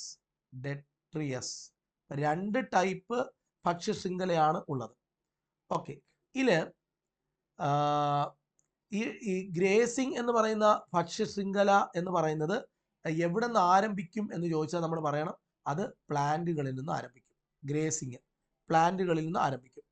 ഓക്കെ, എന്നാൽ ഇവിടെ ഇത് പ്ലാന്റുകളിൽ നിന്ന് ആരംഭിച്ചിട്ട് ഈ പറയുന്നത് പോലെ പ്ലാന്റുകളിൽ നിന്നാണ് ഇത് സാധാരണ ആരംഭിക്കുന്നത്. ഫോർ എക്സാമ്പിൾ പറയുകയാണെങ്കിൽ പുല്ല്, ഓക്കെ, പുല്ല്, പുൽച്ചാടി, തവള, ഇങ്ങനെ പോകും. പാമ്പ് പാമ്പ് കേട്ടോ. അത് കഴിഞ്ഞ് പരുന്ത്, പിന്നെ പരുന്ത് ചാവുമ്പോൾ അതിനാര് കഴിക്കും? ബാക്ടീരിയ. ഈ ഈ ലെവലിലുള്ളതാണ് ഈ ഗ്രേസിംഗ് എന്ന് പറയുന്നത്. ഓക്കെ, അപ്പം ഇങ്ങനെ പോകുന്ന ഒരു ഫുഡ് പിരമിഡ് പുല്ലിലാണ്, അതായത് സസ്യങ്ങളിലാണ് ആരംഭിക്കുക. എന്നാൽ ഡ്രെറ്റിയസിന്റെ പ്രത്യേകത എന്ന് പറയുന്നത് മൃദം, അതായത് ഡെഡ് ബോഡിയിൽ നിന്നാണ് ആരംഭിക്കുക. അതായത് മൃദു കാർബണിക വസ്തുക്കളിൽ നിന്ന്, ചീഞ്ഞളിയാൻ ചാൻസ് ഉള്ള വസ്തുക്കളിൽ നിന്ന് ആരംഭിക്കും. അപ്പം അങ്ങനെയുള്ള മൃതശരീരങ്ങളിൽ നിന്ന് ആരംഭിച്ച് അത് വിഘാടകർ, അത് വിഘടിപ്പിക്കുന്നവർ വരുന്നു. അടുത്തത് വിഘാടകർ, എന്നിട്ട് മണ്ണിലെ പരാതത്തിലോട്ട് വരുന്നു. മണ്ണിലെ പരാതം, എന്നിട്ട് അവിടെ നിന്ന് ചെറിയ മാംസഭോജികൾ, ചെറിയ മാംസം കഴിക്കുന്നവർ, മാംസം കഴിക്കുന്നതിൽ ചെറിയ ആൾക്കാർ, പിന്നെ മാംസം കഴിക്കുന്നതിൽ വലിയ ആൾക്കാർ. ഈ ചെറിയ ആളിനെ വലിയ ആൾ കഴിക്കും. എന്നിട്ട് വീണ്ടും അത് വിഘാടകരിലോട്ട് പോകും. അയാൾ ചാവുമ്പോഴത്തേക്കും അതിനെ വിഘടിപ്പിക്കും. ഇങ്ങനെ തുടങ്ങുന്ന, അതായത് മൃതശരീരങ്ങളെ ആര് കഴിക്കും? മൃതശരീരങ്ങൾ വിഘടിപ്പിക്കും. ഇത് മണ്ണിലെ പരാതങ്ങൾ കഴിക്കും. അതിനെ ചെറിയ മാംസഭോജികൾ അതിനെ കഴിക്കും. അതിനെ വലിയ മാംസഭോജികൾ കഴിക്കും. പിന്നെ അത് ചാകുമ്പോഴത്തേക്ക് അത് വിഘാടകർ വീണ്ടും അതിനെ വിഘടിപ്പിക്കും. ഈ ഒരു രീതിയിൽ പോകുന്നതാണ് ഡെട്രിയസ് എന്ന് പറയുന്ന ഫുഡ് പിരമിഡ് എന്ന് പറയുന്നത്. ഓക്കെ, ഇനി വേറൊരു പ്രത്യേകത, ഈ ഗ്രേസിംഗ് എന്ന് പറയുന്നത് സൂര്യപ്രകാശത്തെ നേരിട്ട് ആശ്രയിക്കും. ഗ്രേസിങ്ങിന്റെ പ്രത്യേകത. ഓക്കെ, ഗ്രേസിങ്ങിന്റെ പ്രത്യേകത ഹരിത സസ്യങ്ങളിലാണ് തുടങ്ങുന്നത്. അതൊന്ന്. രണ്ട്, സൂര്യപ്രകാശത്തെ നേരിട്ട് അത് ബന്ധപ്പെട്ടിട്ടുണ്ട് എന്നുള്ളതാണ് അതിന് വേറൊരു പ്രത്യേകത എന്ന് പറയുന്നത്. അടുത്ത ചോദ്യത്തിലേക്ക് നമുക്ക് പോവേണ്ടതുണ്ട്. അടുത്ത ചോദ്യത്തിലേക്ക് നമുക്ക് കടക്കാം. അടുത്ത ചോദ്യം എന്താണ് എന്ന് നമുക്ക് നോക്കാം. അടുത്ത ചോദ്യം എന്താണെന്ന് നോക്കാം. CTCRI അല്ലെ? ഓക്കെ, ഇവിടെ പറഞ്ഞിരിക്കുന്നത് CPCRI. CTCRI ഇവിടെയാണ്, ട്രിവാൻഡ്രത്താണ്. ഇത് CPCRI ആണ്, കേന്ദ്ര തോട്ടവിള ഗവേഷണ കേന്ദ്രം. ആവർത്തന ചോദ്യമാണ് നിരവധി പരീക്ഷകളിൽ. എന്തിനാണ് PSC ഇത്രയും തവണ ഈ ഒരു ചോദ്യം ചോദിക്കുന്നതെന്ന് എനിക്കും അറിയില്ല, നിങ്ങൾക്കും അറിയില്ല. കാസർഗോഡാണ് ഉത്തരം. അപ്പൊ കേന്ദ്ര തോട്ടവിള ഗവേഷണ കേന്ദ്രം എവിടെയാണ് എന്ന് ചോദിച്ചാൽ നമുക്ക് കാസർഗോഡാണ് എന്ന് നമുക്ക് ഉത്തരം പറയാം. ഇനി അതിന്റെ ഒരു ചെറിയൊരു എക്സ്പ്ലനേഷൻ പറഞ്ഞു തരാം. കേരളത്തിലെ കേന്ദ്ര സർവകലാശാലയുടെ ആസ്ഥാനം, കേരളത്തിലെ കേന്ദ്ര സർവകലാശാലയുടെ ആസ്ഥാനം എവിടെയെന്ന് ചോദിച്ചാൽ, കേരളത്തിലെ കേന്ദ്ര സർവകലാശാലയുടെ ആസ്ഥാനം എവിടെയെന്ന് ചോദിച്ചാൽ അതും ഏത് തന്നെ പറയണം? കാസർഗോഡ് തന്നെ പറയണം. കേരളത്തിലെ ഏറ്റവും വലിയ കോട്ട ഏതാണ്? ബേക്കൽ കോട്ടയാണ്. ബേക്കൽ കോട്ടയാണ് കേരളത്തിലെ ഏറ്റവും വലിയ കോട്ട. ഇനി കേരളത്തിന്റെ വടക്കേ അറ്റത്തുകൂടി ഒഴുകുന്ന നദിയാണ് മഞ്ചേശ്വരം പുഴ. മഞ്ചേശ്വരം പുഴ കേരളത്തിന്റെ ഏറ്റവും വടക്കേ അറ്റത്തുകൂടി ഒഴുകുന്ന നദിയാണ്. ഇനി വളരെ പ്രധാനപ്പെട്ട കുറെ പോയിന്റുകൾ ഞാൻ നിങ്ങളെ ഓർപ്പിക്കുകയാണ്. പരീക്ഷയ്ക്ക് റെഗുലറായി ചോദിക്കുന്ന ചോദ്യങ്ങളാണ്. നെല്ല് ഗവേഷണ കേന്ദ്രങ്ങളുടെ ലിസ്റ്റാണ് പറയാൻ പോണെ. നെല്ല്, അതിലൊന്നാണ് പട്ടാമ്പി. 1 പട്ടാമ്പി, 2 മങ്കൊമ്പ്, 3 വൈറ്റില, 4 കായംകുളം. ഇതെല്ലാം തന്നെയും നെല്ല് ഗവേഷണ കേന്ദ്രങ്ങളാണ്. അപ്പൊ നെല്ല് ഗവേഷണ കേന്ദ്രങ്ങളാണ് പട്ടാമ്പി, മങ്കൊമ്പ്, വൈറ്റില, കായംകുളം. ഇനി ഏത്തവാഴ ഗവേഷണ കേന്ദ്രം എവിടെയെന്ന് ചോദിച്ചാൽ കണ്ണാറ എന്ന് പറയുന്നത് തൃശ്ശൂരാണ്. ഏത്തവാഴ ഗവേഷണ കേന്ദ്രം കണ്ണാറ തൃശ്ശൂരാണ്. അടുത്തത് കുരുമുളക് ഗവേഷണ കേന്ദ്രം. കുരുമുളക് ഒരുപാട് ഔഷധ ഗുണങ്ങളൊക്കെ ഉള്ളൊരു സാധനമാണ്. പന്നിയൂർ എവിടെയാണ്? കണ്ണൂർ. പന്നിയൂർ എവിടെയാണെന്നൊരു ക്വസ്റ്റ്യൻ ഉണ്ടായിരുന്നു കേട്ടോ, ഒരു പരീക്ഷയ്ക്ക്. പന്നിയൂർ എവിടെയാണെന്ന് ചോദിച്ചിട്ടൊരു ക്വസ്റ്റ്യൻ ഉണ്ടായിരുന്നു. പന്നിയൂർ കണ്ണൂരാണ്. അടുത്തത് കശുവണ്ടി ഗവേഷണ കേന്ദ്രങ്ങളാണ്. ഒന്ന് ആനക്കയം മലപ്പുറത്താണ്. അതുപോലെ തന്നെ മാടക്കത്തറ, ഇതെല്ലാം കശുവണ്ടി ഗവേഷണ കേന്ദ്രങ്ങളാണ്. അതൊക്കെ എവിടെയൊക്കെയാണ്? ആനക്കയം, മാടക്കത്തറ, ഇത് രണ്ടും കശുവണ്ടി ഗവേഷണ കേന്ദ്രങ്ങളാണ്. ഓക്കെ, ശരി. അപ്പൊ ഇത്രയും കാര്യങ്ങളാണ് നമ്മൾ ഓർമ്മിച്ച് വെക്കേണ്ടത്. അടുത്ത ചോദ്യത്തിലേക്ക് നമ്മൾ പോവാണ്. അടുത്ത ചോദ്യം എങ്ങനെയാണ്, എന്താണ് എന്നുള്ളത് നമുക്ക് നോക്കാം. അടുത്ത ചോദ്യത്തിലേക്ക് കടക്കാം. അടുത്ത ചോദ്യം 49ാമത്തെ ചോദ്യമാണ്. 49ാമത്തെ ചോദ്യം, ജൈവാവശിഷ്ടങ്ങളെ വിഘടിപ്പിച്ച് മണ്ണിനോട് ചേർക്കുന്ന സൂക്ഷ്മജീവികൾ ആരാണ്? നമുക്ക് എല്ലാവർക്കും അറിയാം, വിഘാടകരാണ്, ഡികമ്പോസേഴ്സ് ആണ്. ജൈവ അവശിഷ്ടങ്ങളെല്ലാം വിഘടിപ്പിച്ച് മണ്ണിനോട് ചേർത്ത് മണ്ണിന്റെ ഭാഗം, നമ്മൾ എപ്പോഴും പറയാറുണ്ട് നാളെ നമ്മളെല്ലാം മണ്ണായി തീരുമെന്ന്. നമ്മളെല്ലാവരും നാളെ മണ്ണായി തീരും. കാരണം നമ്മൾ മരിക്കും. മരിക്കാതിരിക്കും ആരെങ്കിലും? ഇല്ല, നമ്മളെല്ലാവരും മരിക്കും. മരിക്കുമ്പോൾ നമ്മൾ മണ്ണോട് ചേരും. ഈ വിഘാടകരെ ഡീകമ്പോസേഴ്സ് എന്നാ പറയുക. ഓക്കെ, ഇത് ഈ വിഘാടകരുടെ പ്രത്യേകത എന്ന് പറയുന്നത്, ബാക്ടീരിയകളാണ് വിഘാടകര്. ഇവര് ചത്തുപോയ ജീവികളെ കാർബണിക വസ്തുക്കൾ, അതായത് ഒരു ചത്തുപോയ ജീവിയിലുള്ള കാർബൺ കോമ്പൗണ്ടുകളെ എന്ത് ചെയ്യും? ആ ജീവിയുടെ ശരീരത്തിലുള്ള എൻസൈമുകളുടെ സഹായത്തോടെ വിഘടിപ്പിച്ച് ലഘുഘടകങ്ങളാക്കി മാറ്റും. ഈ പരിപാടിയാണ് നമ്മൾ ഡീകമ്പോസിഷൻ അല്ലെങ്കിൽ ജീർണനം എന്ന് പറയുന്നത്. ഈ പരിപാടി ചെയ്യുന്ന പ്രധാനപ്പെട്ട 2 കൂട്ടരാണ്, ഒന്ന് ബാക്ടീരിയ, രണ്ടാമത്തെ ആൾക്കാരാണ് ഫംഗസ്. ഇവർ രണ്ടുപേരും ഈ വിഘാടകരിൽ ഏറ്റവും മിടുക്കരായ 2 കൂട്ടരാണ്. ഓക്കെ, ഇനി ഈ വിഘടനത്തിൽ തന്നെ കുറേ സ്റ്റെപ്പുകളുണ്ട്. വിഘടനം എന്ന് പറയുമ്പോൾ ഒറ്റ സ്റ്റെപ്പ് അല്ലത്. ഒന്ന് ഫ്രാഗ്മെന്റേഷൻ എന്ന് പറയുന്ന ഒരു സ്റ്റെപ്പ് ഉണ്ട്. ഫ്രാഗ്മെന്റേഷൻ. രണ്ടാമത്തേത് ലീച്ചിങ്. Okay, leaching. മൂന്നാമത്തേത് ഹ്യൂമിഫിക്കേഷൻ. എന്താണ് ഹ്യൂമിഫിക്കേഷൻ? ഇത് മൂന്നാമത്തെ സ്റ്റെപ്പ്. 4 മിനറലൈസേഷൻ. ഇതെല്ലാം ഈ 4 സ്റ്റെപ്പുകളിലൂടെയാണ് ജീർണനം കംപ്ലീറ്റ് ആകുന്നത്. അപ്പൊ ജീർണനം കംപ്ലീറ്റ് ആകുന്നത് 4 സ്റ്റെപ്പുകളിലൂടെയാണ്. അപ്പം അതൊന്ന് ഓർത്ത് വെക്കണം, നല്ലപോലെ ഓർത്ത് വെച്ചേക്കണം. അടുത്ത പോയിന്റിലേക്ക് നമ്മൾ പോവുകയാണ്. അടുത്ത പോയിന്റ് എന്താണ് എന്ന് നമുക്ക് കേൾക്കാം. ഓക്കെ, അടുത്ത പോയിന്റിലേക്ക് വരാം. അടുത്തത് ഒരു ഗംഭീര ചോദ്യം തന്നെയാണ്. നമ്മൾ ഓൾറെഡി ഈ ചോദ്യം നമ്മൾ കേട്ടിട്ടുണ്ടാവണം. അത് തന്നെയാണ്. ഞാൻ ഉദ്ദേശിച്ച ചോദ്യം ഇതല്ല, സോറി. താഴെ കൊടുത്തിരിക്കുന്നതിൽ നിന്നും നെല്ലിനങ്ങൾ തിരഞ്ഞെടുക്കുക. നെല്ലിനം ഏതാണ്? ചന്ദ്രലക്ഷ, കിരണ്, ഗംഗാബോധം, അന്നപൂർണ. നെല്ലിനം ഏതാണ്?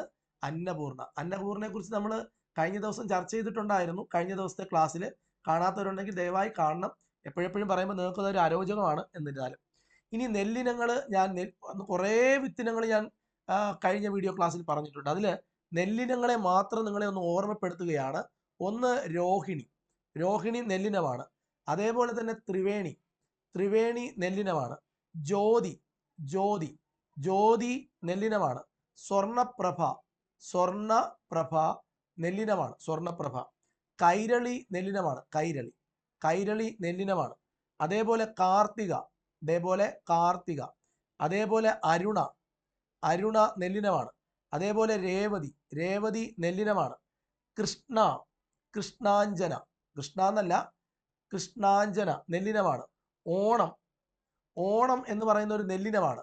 ഭാഗ്യ നെല്ലിനമാണ്. ASD 17 വളരെ ഫേമസ് ആയിട്ടുള്ള ഒരു നെല്ലിനമാണ്. ഹർഷ അഹല്യ നെല്ലിനമാണ്. അടുത്തത് വർഷ ചിങ്ങം. ഇതെല്ലാം നെല്ലിനങ്ങളുടെ കൂട്ടത്തിൽ വരുന്നതാണ്. രോഹിണി, ത്രിവേണി, ജ്യോതി, സ്വർണപ്രഭ, കൈരളി, കാർത്തിക, അരുണ, രേവതി, കൃഷ്ണാഞ്ജന, ഓണം, ഭാഗ്യ, ASD 17, ഹർഷ, അഹല്യ, വർഷ, ചിങ്ങം. ഇതെല്ലാം എന്താണ്? നെല്ലിനങ്ങളുടെ പേരുകളാണ്. അടുത്ത പോയിന്റിലേക്ക് നമുക്ക് പോവാം. അടുത്ത ചോദ്യം എന്ന് പറയുന്നത് 51ാമത്തെ ചോദ്യം. അറ്റോമിക സിദ്ധാന്തത്തിന്റെ ഉപജ്ഞാതാവ് ആരാണ്? ഉത്തരം നമ്മൾ പറയണം, ജോൺ ഡാൾട്ടൺ ആണ്. ഈ ജോൺ ഡാൾട്ടൺ ആണ് അറ്റോമിക സിദ്ധാന്തത്തിന്റെ ഉപജ്ഞാതാവ്. ആധുനിക അറ്റോമിക സിദ്ധാന്തത്തിന്റെ ഉപജ്ഞാതാവ് ആരെന്ന് ചോദിച്ചാലും ജോൺ ഡാൾട്ടന്റെ ഉത്തരം തന്നെ പറയണം. ഇദ്ദേഹമാണ് ആറ്റം കണ്ടുപിടിച്ചത്. ആരെന്ന് ചോദിച്ചാലും ജോൺ ഡാൾട്ടൺ എന്ന് തന്നെ പറയണം. ഈ ജോൺ ഡാൾട്ടൺ എന്ന് പറയുന്ന വ്യക്തിയാണ് അറ്റോമിക് തിയറി അല്ലെങ്കിൽ അറ്റോമിക സിദ്ധാന്തം എഴുതിയുണ്ടാക്കിയത്. അതേപോലെ മൂലകങ്ങളുടെ അറ്റോമിക മാസ് കണ്ടെത്തിയത് ആര് എന്ന് ചോദിച്ചാലും അതും ജോൺ ഡാൾട്ടന്റെ പേര് തന്നെ പറയുന്നതാണ് നല്ലത്. അതേപോലെ ഇദ്ദേഹത്തിന് രോഗമുണ്ടായിരുന്നു, വർണ്ണാന്തത. കൃത്യമായി നിറങ്ങളെ തിരിച്ചറിയാൻ കഴിയാത്ത രോഗമാണ്. ആ രോഗം അറിയപ്പെടുന്ന പേരാണ് ഡാൾട്ടനിസം എന്നാണ് പറയുക. എന്ത് പേരാണ്? ഡാൾട്ടനിസം. ഇത്രയും പോയിന്റുകൾ നിങ്ങൾ ഓർത്തു വെക്കണം. ഈ അറ്റോമിക സിദ്ധാന്തത്തിന്റെ ഉപജ്ഞാതാവ് ആരെന്ന് ചോദിച്ചാൽ നമുക്ക് ഉത്തരമുണ്ട്. അതാരാണ്? ജോൺ ഡാൾട്ടൺ ആണ്. അറ്റോമിക സിദ്ധാന്തത്തിലെ ഒന്നാമത്തെ പോയിന്റ്, എല്ലാ പദാർത്ഥങ്ങളും ആറ്റങ്ങൾ കൊണ്ട് നിർമ്മിതമാണ്. എല്ലാ പദാർത്ഥങ്ങളും ആറ്റങ്ങൾ കൊണ്ട് നിർമ്മിതമാണ്. രണ്ടാമത്തത്, ഒരു മൂലകത്തിന്റെ എല്ലാ ആറ്റങ്ങളും ഒരുപോലെ ആയിരിക്കും. ഒരു മൂലകത്തിന്റെ എല്ലാ ആറ്റങ്ങളും ഒരുപോലെ ആയിരിക്കും. വ്യത്യസ്ത മൂലകങ്ങളുടെ ആറ്റങ്ങൾ വ്യത്യസ്തമായിരിക്കും. ഇനി ഒരു പദാർത്ഥത്തിന്റെ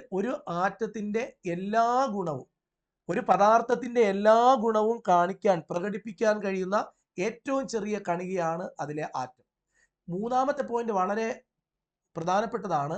ആറ്റങ്ങളെ ഒരിക്കലും നിർമ്മിക്കുവാനോ നശിപ്പിക്കുവാനോ കഴിയില്ല. Atoms can neither be created nor B destroyed. വ്യത്യസ്ത മൂലകങ്ങളുടെ ആറ്റങ്ങൾ ചേരുമ്പോഴാണ് സംയുക്തം ഉണ്ടാകുന്നത്. ഇത്രയും പോയിന്റുകളെയാണ് നമ്മൾ എന്ത് പേര് പറയണത്? അറ്റോമിക സിദ്ധാന്തം എന്ന് നമ്മൾ പറയണത്. അതൊന്നും മറന്നു പോകരുത്. മറന്നാൽ പണി കിട്ടും. അതുകൊണ്ട് ഈ പോയിന്റ് ഒന്നും മറന്നു പോകണ്ട. ഓക്കെ, ഓർമ്മിച്ച് വെക്കേണ്ട പോയിന്റുകൾ തന്നെയാണ് സാർ പറഞ്ഞു തന്നത്. അടുത്ത ചോദ്യത്തിലേക്ക് നമുക്ക് പോകാം. അടുത്ത ചോദ്യം നമുക്ക് കിട്ടാൻ സാധ്യതയുള്ള ഒരു ചോദ്യമാണോ എന്ന് നമുക്ക് നോക്കാം. ഇരുമ്പിന്റെ അയിരിന്റെ പേരെന്താണ്? കിട്ടും. ഇരുമ്പിന്റെ അയിര് ഹേമറ്റൈറ്റ്. ഹേമറ്റൈറ്റ് മാത്രമാണോ ഇരുമ്പിന്റെ അയിരായിട്ടുള്ളത്? ഇരുമ്പിന്റെ അറ്റോമിക് നമ്പർ എത്ര? 26. ഇരുമ്പിന്റെ സിമ്പൽ എന്താണ്? Fe.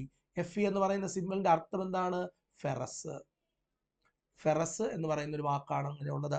ഇനി നമുക്ക് അതിന്റെ കുറച്ച് കാര്യങ്ങൾ നമുക്ക് പറയേണ്ടതുണ്ട്.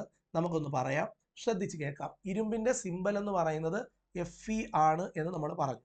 ഓക്കെ, ഇനി ഇരുമ്പിന്റെ അയിരല്ലേ ഹേമറ്റൈറ്റ്. അപ്പൊ ഞാൻ നിങ്ങളുടെ അടുത്ത് ചോദിക്കട്ടെ, അപ്പൊ മാഗ്നറ്റൈറ്റോ പറഞ്ഞേ.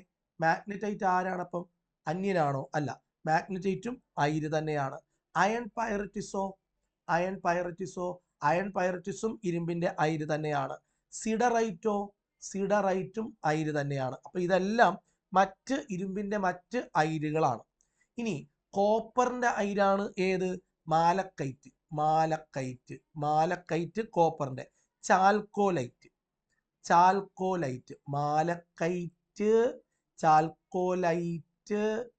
ഓക്കെ. അതുപോലെ കോപ്പർ പൈററ്റിസ്. ഇനി ഞാൻ നിങ്ങളോട് ചോദിക്കട്ടെ, ആന്റിമണി എന്ന് കേട്ടിട്ടുണ്ടോ? ആന്റിമണിയുടെ അയിര് ഏതാണെന്ന് അറിയാമോ? ആന്റിമണി എന്ന് പറഞ്ഞ എലമെന്റ് ആണ്. ക്ലോറിൻ, കാർബൺ എന്നൊക്കെ പറയുന്നത് പോലത്തെ ഒരു എലമെന്റ് ആണ് ആന്റിമണി.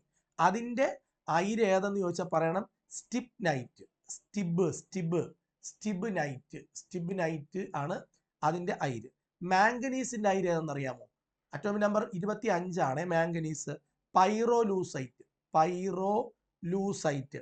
വനേഡിയത്തിന്റെ അയിരിന്റെ പേരാണ് പെട്രോനൈറ്റ്. വനത്തിൽ പെട്രോൾ ഒഴിച്ച് കത്തിച്ച് എന്നൊക്കെയാണ് നമ്മൾ പഠിപ്പിച്ചു തരണേ. അടുത്തത് നിക്കലിന്റെ അയിര് ഏതെന്ന് ചോദിച്ചാൽ പെൻഡാലൈറ്റ്. ഓക്കെ. അപ്പൊ പണ്ട് നമ്മൾ സ്കൂളിൽ പോകുമ്പോൾ നിക്കർ ഇട്ടുകൊണ്ടാണ് പോകുന്നത്, പാന്റ് ഇല്ല. നിക്കറിന്റെ പോക്കറ്റിലാണ് സ്കൂളിൽ ഇട്ടുകൊണ്ട് പേനയും പെൻസിലും ഒക്കെ നമ്മൾ എന്ത് ചെയ്യും? അങ്ങനെയാണ് പെൻഡാലൈറ്റ് നിക്കറിന്റെ പോക്കറ്റിലാണ്. അങ്ങനെയൊക്കെയാണ് നമ്മൾ ഓർമ്മിച്ച് വെക്കുന്നത്. ഓക്കെ, ഇന്ന് അങ്ങനെയൊന്നും ഇല്ല അല്ലേ? ശരി, അടുത്ത നമുക്ക് നോക്കാം. അടുത്ത പോയിന്റിലേക്ക് വരാം. അടുത്തത് ഇരുമ്പിന്റെ അയിര് ഏത് എന്നുള്ള ചോദ്യം കഴിഞ്ഞിട്ട് നമ്മൾ അടുത്ത ഒരു ചോദ്യത്തിലേക്ക് കടക്കുകയാണ്. ഏതായിരിക്കും അടുത്ത ചോദ്യം എന്ന് നമുക്ക് നോക്കാം. ഓക്കെ, ഇതില് ആൽക്കലി ലോഹം അല്ലാത്തത് ഏതാണ്? ഏത് എന്നാണ് ചോദ്യം. ഇവിടെ നമുക്കറിയാം ആൽക്കലി ലോഹം പീരിയോഡിക് ടേബിളിൽ 18 ഗ്രൂപ്പ് ഉണ്ട് അല്ലെ? പീരിയോഡിക് ടേബിൾ ഇങ്ങനെ ആയിരിക്കുന്നത്. ഫസ്റ്റ് ഗ്രൂപ്പ്, സെക്കൻഡ് ഗ്രൂപ്പ്, പിന്നെ ഇങ്ങനെ 3 മുതൽ 12 വരെയുള്ള ഗ്രൂപ്പുകൾ, പിന്നെ 13ാമത്തെ ഗ്രൂപ്പ്, 14, 15, 16, 17, 18 ഇങ്ങനെ 18 ഗ്രൂപ്പുകളുണ്ട്. ഇതാണ് 1, 2. ഇതിൽ ഒന്നാമത്തെ ഗ്രൂപ്പിൽ വരുന്ന എലമെന്റുകളെയാണ് നമ്മൾ എന്ത് പറയണത്? ആൽക്കലി ലോഹങ്ങൾ എന്ന് പറയുന്നത്. ഈ ആൽക്കലി ലോഹങ്ങൾ ആരൊക്കെയാണെന്ന് അറിയാമോ? ആൽക്കലി ലോഹങ്ങൾ എന്ന് പറയുന്നത് ഒന്ന് ലിഥിയം, പിന്നെ സോഡിയം, പിന്നെ പൊട്ടാസ്യം, പിന്നെ റുബീഡിയം, പിന്നെ സീഷ്യം. ഇത് കെ ആണ്. Potassium, rubidium, caesium, francium. ഇത്രയും എലമെന്റുകളാണ് ആൽക്കലി ലോഹങ്ങൾ. എത്രാമത്തെ ഗ്രൂപ്പിലാണ് പറഞ്ഞത്? First group. ആൽക്കലി ലോഹങ്ങൾ എന്നാണ് അറിയപ്പെടുന്നത്. ഈ ആൽക്കലി ലോഹങ്ങളിൽ ആരില്ല? അലൂമിനിയം ഇല്ല. സോ ഇതാണ് ഉത്തരം. അലൂമിനിയമാണ് ആൽക്കലി ലോഹം അല്ലാത്തത്. ഈ ഒന്നാമത്തെ ഗ്രൂപ്പിലെ എലമെന്റുകളുടെ പ്രത്യേകത നിങ്ങൾക്ക് എന്താണെന്ന് അറിയാമോ? ഇവരെല്ലാവരും മൃദുവായിട്ടുള്ള ലോഹങ്ങളാണ്. എന്താണ്? മൃദുവായിട്ടുള്ള ലോഹങ്ങളാണ്. മണ്ണെണ്ണയിൽ സൂക്ഷിക്കുന്ന ലോഹങ്ങളാണ് സോഡിയവും പൊട്ടാസ്യവും. ബാറ്ററികളുടെ നിർമ്മാണത്തിന്, മൊബൈൽ ബാറ്ററികളുടെ നിർമ്മാണത്തിന് ഉപയോഗിക്കുന്ന എലമെന്റ് ആണ് ലിഥിയം. മെഴുകിൽ പൊതിഞ്ഞു സൂക്ഷിക്കുന്ന എലമെന്റ് ആണ് ലിഥിയം. വാഷിംഗ് സോപ്പിന്റെ നിർമ്മാണത്തിന് ഉപയോഗിക്കുന്ന വാഷിംഗ് സോപ്പിന്റെ നിർമ്മാണത്തിന് ഉപയോഗിക്കുന്ന എലമെന്റ് ആണ് സോഡിയം. നാട്രിയം എന്നറിയപ്പെടുന്ന എലമെന്റ് ആണ് സോഡിയം. കാലിയം എന്നറിയപ്പെടുന്ന എലമെന്റ് ആണ് പൊട്ടാസ്യം. മണ്ണെണ്ണയിൽ സൂക്ഷിക്കുന്ന എലമെന്റ് ആണ് പൊട്ടാസ്യവും സോഡിയവും. എന്നാൽ പൊട്ടാസ്യം നമ്മൾ സാധാരണ കുളിക്കുന്ന സോപ്പിന് എന്ത് പറയും? Toilet soap. ടോയ്ലറ്റ് സോപ്പുകളിൽ കാണപ്പെടുന്ന എലമെന്റ് ആണ് പൊട്ടാസ്യം. ഓക്കെ, അപ്പം ഇത്രയും പോയിന്റുകൾ ഓർത്തു വെക്കണം. ഇവരുടെ ഒന്നാമത്തെ ഗ്രൂപ്പിന്റെ പ്രത്യേകത രാസപ്രവർത്തനങ്ങളിൽ ഒരു ഇലക്ട്രോൺ നഷ്ടപ്പെടുത്തുന്നു. അതുകൊണ്ട് അവരുടെ ഓക്സിഡേഷൻ സ്റ്റേറ്റ് +1 ആണ്. മനസ്സിലായോ? +1 ആണ് അവരുടെ ഓക്സിഡേഷൻ സ്റ്റേറ്റ്. രണ്ടാമത്തെ ഗ്രൂപ്പ് എടുത്തു കഴിഞ്ഞാൽ അവരുടെ വിളിക്കുന്ന പേര് ആൽക്കലൈൻ എർത്ത് മെറ്റൽ എന്നാണ്. അവരുടെ ഓക്സിഡേഷൻ സ്റ്റേറ്റ് +2 ആണ്.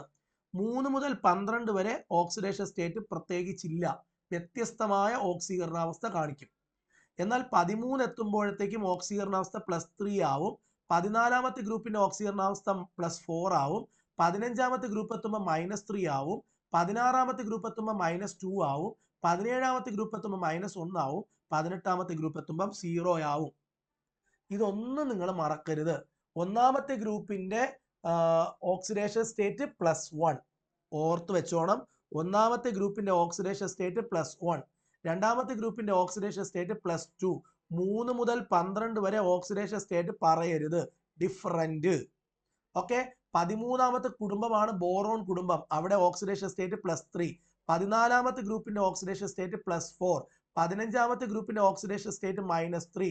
16ാമത്തെ ഗ്രൂപ്പിന്റെ ഓക്സിഡേഷൻ സ്റ്റേറ്റ് -2. 17ാമത്തെ ഗ്രൂപ്പിന്റെ ഓക്സിഡേഷൻ സ്റ്റേറ്റ് -1. 18ാമത്തെ ഗ്രൂപ്പിന്റെ ഓക്സിഡേഷൻ സ്റ്റേറ്റ് -0. നല്ല എഫർട്ടാണ് കേട്ടോ ഈ ക്ലാസ് എടുക്കുക എന്ന് പറയുന്നത്.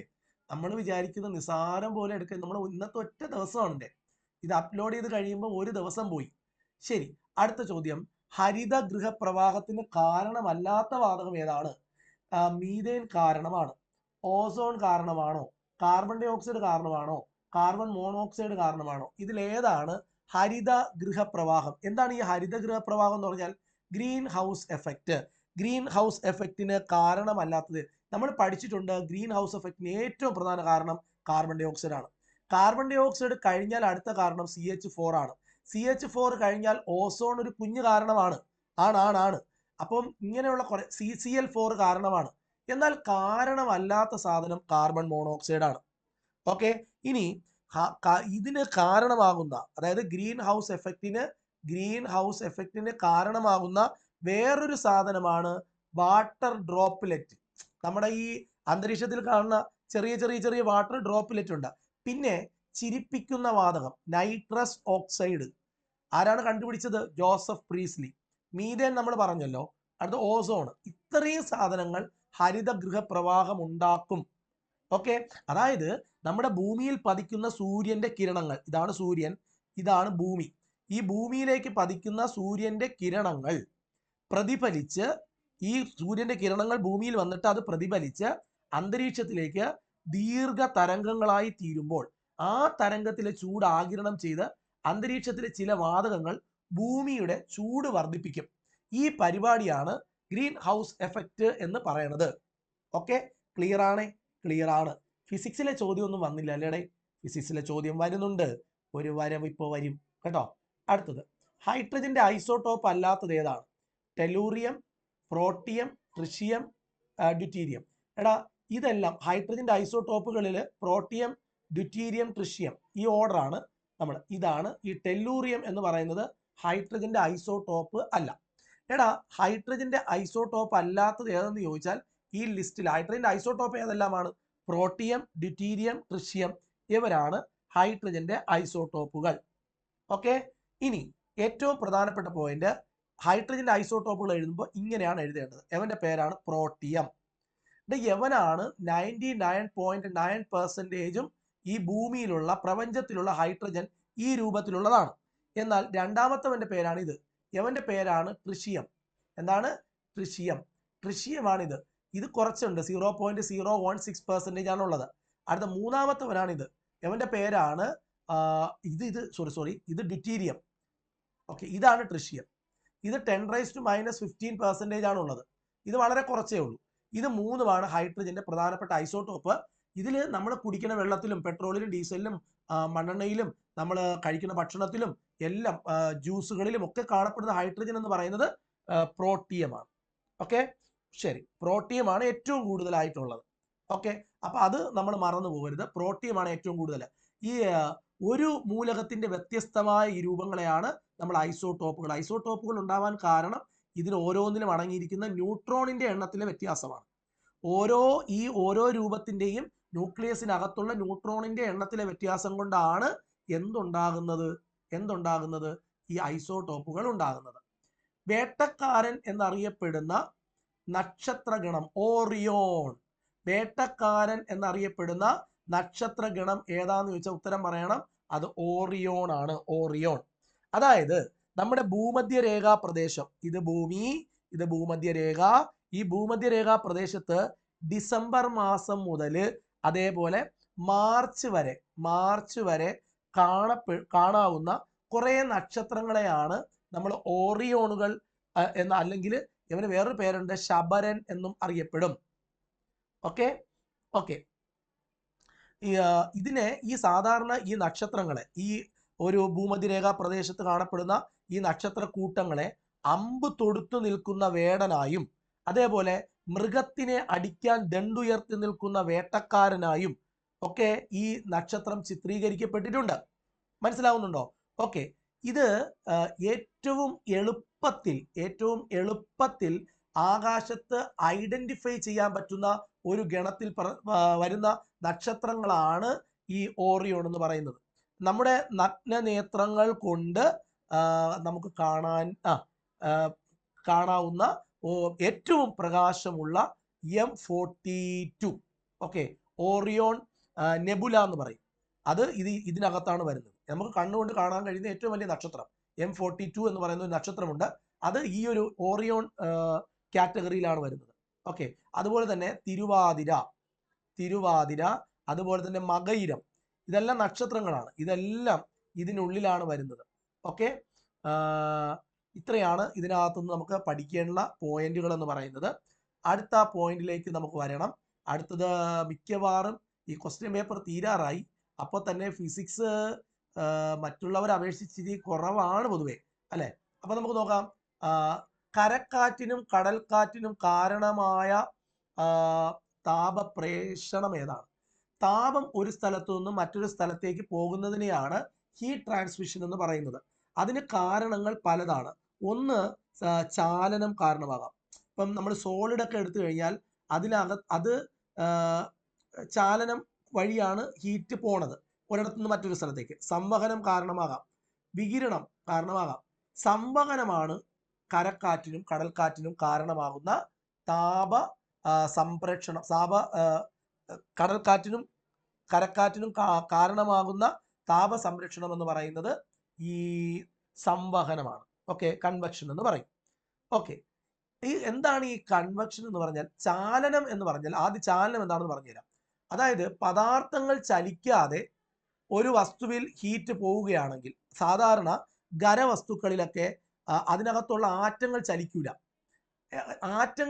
ആറ്റങ്ങൾ ചലിക്കാതെ ഹീറ്റ് ട്രാൻസ്മിറ്റ് ചെയ്യപ്പെടും.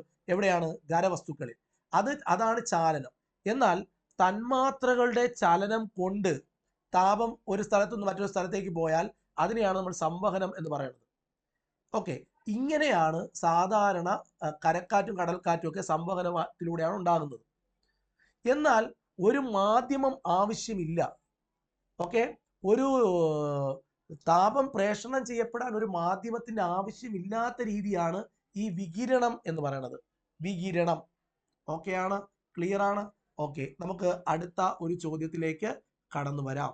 അടുത്ത ചോദ്യത്തിലേക്ക് നമുക്ക് പോവാം. അടുത്ത ചോദ്യം എന്താണ് എന്ന് നമുക്കൊന്ന് കേട്ടുവരാം. ഓക്കെ, ഒന്നാം വർഗ ഉത്തോലകത്തിന് ഉദാഹരണം. ഒന്നാം വർഗ ഉത്തോലകത്തിൽ പാക്ക് വെട്ടി വരുവോ? ഇല്ല. ചവണ വരുവോ? ചവച്ചു ഇല്ല. നാരങ്ങ ഞെക്കി വരുമല്ല, കത്രിക വരും. ഓക്കെ, അപ്പോ ഒന്നാം വർഗ ഉത്തോലകത്തിന് ഉദാഹരണം ഏതെന്ന് ചോദിച്ചാൽ ഏതാ പറഞ്ഞത്? കത്രിക സീ പ്ലാനെ എന്നാണേ. കത്രിക സീ പ്ലാനെ. കത്രിക എന്ന് പറഞ്ഞാൽ കാ എന്ന് പറഞ്ഞാൽ കപ്പി, ത്രാ എന്ന് പറഞ്ഞാൽ ത്രാസ്, കാ എന്ന് പറഞ്ഞാൽ കത്രിക. കപ്പി, ത്രാസ്, കത്രിക, സീസോ. സീസോ കുട്ടികൾ കളിക്കുന്ന ആ ഒരു സംഭവം അറിയാലോ, സീസോ. പ്ലാ എന്ന് പറഞ്ഞാൽ പ്ലെയർ, നെ എന്ന് പറഞ്ഞാൽ നെയിൽ പുള്ളർ. രണ്ടാം വർഗ ഉത്തോലകം എന്ന് പറഞ്ഞാൽ മുറുക്കാങ്കട. മുറുക്കാങ്കടയിൽ എന്തൊക്കെ കാണാൻ പറ്റും? നാരങ്ങ ഞെക്കി കാണാൻ പറ്റും. പിന്നീട് ബോട്ടിൽ ഓപ്പണർ കാണാൻ പറ്റും. ബോട്ടിൽ ഓപ്പണർ. അതേപോലെ തന്നെ വീൽ ചെയറിലാണ് അത് വിൽക്കുന്ന ആള്. ആ മുറുക്കാങ്കടയിലെ മുതലാളി ഇരിക്കുന്നത് ഒരു വീൽ ചെയറിലാണ്. അപ്പൊ അത് കാണാൻ പറ്റും. പിന്നെ എന്താണ്? നാരങ്ങ ഞെക്കി, ബോട്ടിൽ ഓപ്പണർ, വീൽ ചെയർ, പിന്നെ അതിനകത്ത് എന്താ ഉള്ളത്? ഒരു സാധനം കൂടെ ഉണ്ട്, പാക്ക് വെട്ടി. പാക്ക് വെട്ടി. ഇതെല്ലാം രണ്ടാം വർഗ ഉത്തോലകമാണ്. ഐസ് ചവച്ചു. ഐസ് ചവച്ചു. ചവച്ചു. ഐസ് എടുക്കുന്ന സാധനം ഇല്ലേ, ഐസ് ടോങ്സ് എന്ന് പറയും. ഐസ് ടോങ്സ് എന്ന് പറഞ്ഞാൽ ഐസ് എടുക്കുന്ന സാധനം. ഐസൊക്കെ പിടിച്ചെടുക്കൂലേ നമ്മളിപ്പോ ഈ ബേക്കറിയിലൊക്കെ കേക്കൊക്കെ എടുക്കാനായിട്ട് വെച്ചിട്ടുണ്ട്. പിന്നെ ചാ എന്ന് പറഞ്ഞ ചവണ, ചൂ എന്ന് പറഞ്ഞ ചൂണ്ട, പിന്നെ അതിലൂടെ സ്റ്റാപ്ലർ, അതേപോലെ തയ്യൽ മെഷീൻ. ഇതും കൂടെ മൂന്നാം വർഗ ഉത്തോലകത്തിൽ പഠിക്കണം. ഐസ് ടോങ്സ്, ചവണ, ചൂണ്ട, സ്റ്റാപ്ലർ, തയ്യൽ മെഷീൻ. ഇത്രയാണ് ഒന്നാം വർഗ ഉത്തോലകത്തിൽ വരുന്ന സാധനങ്ങൾ. ഓക്കെ, ഇനി നമുക്ക് അടുത്ത ക്വസ്റ്റ്യനിലേക്ക് പോകാം. പ്രകാശ പ്രകീർണനത്തിന് കാരണം എന്താണ്? പ്രകാശ പ്രകീർണനത്തിന് കാരണമാകുന്ന പ്രതിഭാസം ഏതാണെന്ന് ചോദിച്ചാൽ അപവർത്തനമാണ്.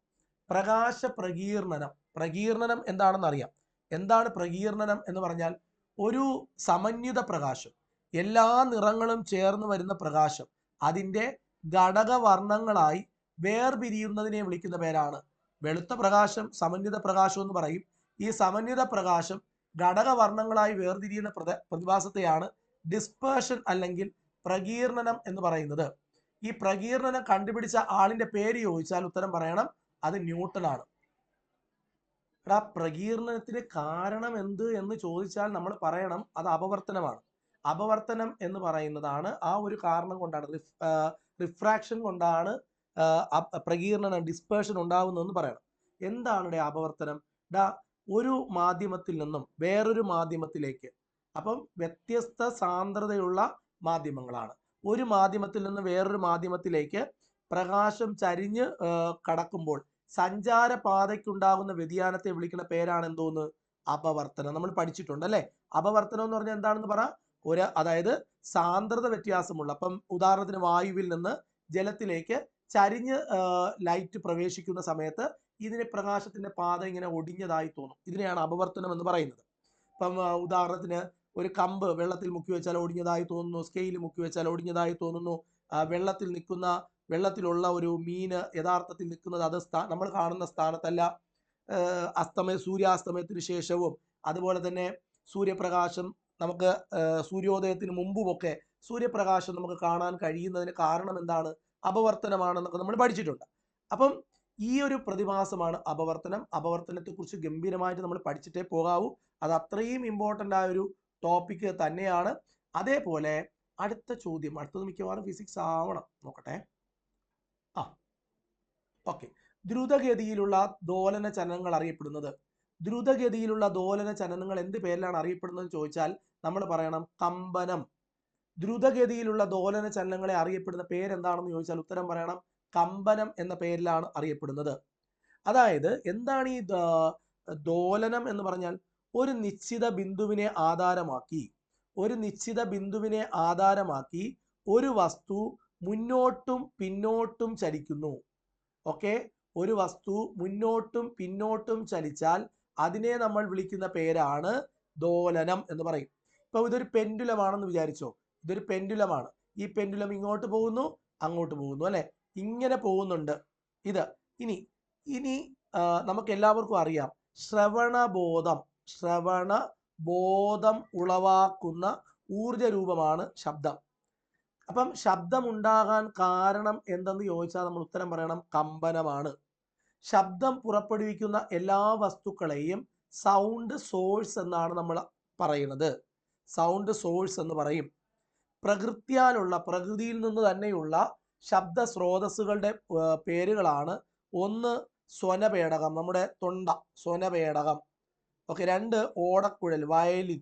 ഇത് അല്ല സോറി, പ്രകൃതിയാലുള്ളത് സ്വനപേടകം, പിന്നെ പ്രകൃതിയാലുള്ളതാണ് ഇടിമുഴക്കം, പിന്നെ വെള്ളച്ചാട്ടം.